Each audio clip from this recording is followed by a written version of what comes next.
Greetings, I'm Craig Smyser. Early each fall, one of Austin's most popular and notable events takes place at Zilker Park. This episode of Discover Austin is all about the Austin City Limits Music Festival.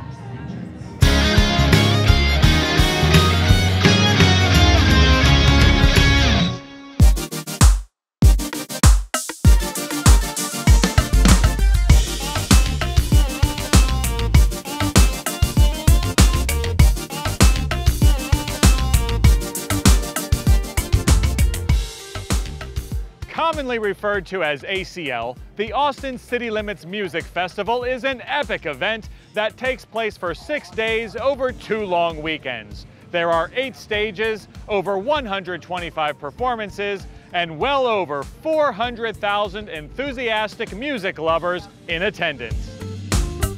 ACL is essentially a giant party in a park, complete with all the live music you can possibly pack into a full weekend. It's a lot of music in a compact area, so you can enjoy a whole variety of genres without having to go very far between bands. A list of some past headliners is long, but I will highlight Paul McCartney, Jay-Z, Willie Nelson, the Dave Matthews Band, and Pearl Jam. But there are also local bands, niche groups, and lesser-known artists that you can enjoy. Originally held in 2002, the first year had 67 bands playing over 2 days with 42,000 fans in attendance. Because it borrows its name from the popular TV show Austin City Limits, the first year really benefited from the goodwill that ACL has both within the music industry and Austin itself. Now you may wonder why I'm not showing you any of the performances. Unfortunately, they're copyrighted and we don't have permission to show them to you. But it's really a lot like a pharmaceutical commercial in which you don't see the actual ailment, but instead see people frolicking around having a good time. It's the same thing at ACL. These people are having a blast listening to music. And they also frolic.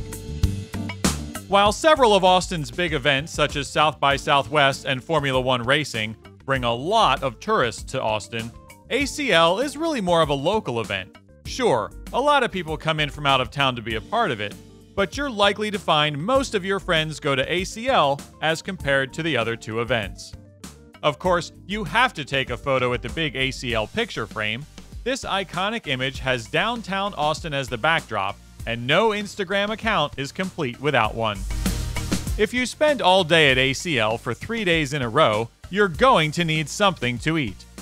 ACL Eats offers great food, drinks, and treats from over 30 locally owned restaurants. There's a beer hall, wine lounge, hydration stations, and much more. If you'd like a chance to meet up with some of your favorite artists, be sure to visit the Artist Signings tent. While I personally don't think younger kids would enjoy the main events of ACL, they do have a special area for the little ones.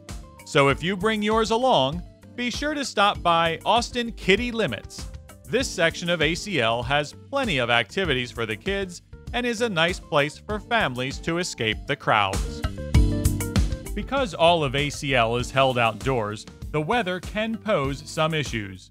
While the temperatures are generally not a problem, rain can be. Back in 2013, torrential rains forced the cancellation of the last day of ACL. With a lot of artists in town and nowhere to play, a free-for-all ensued as private music venues, clubs, and wealthy Austinites scrambled to book many of these acts for last-minute events. In fact, Lionel Richie ended up playing a private concert for 50 people in someone's home. Next fall, grab a friend, get a wristband, and head down to Zilker Park to experience one of Austin's signature events, ACL. I'm Craig Smyser. Thanks for joining me for this episode of Discover Austin.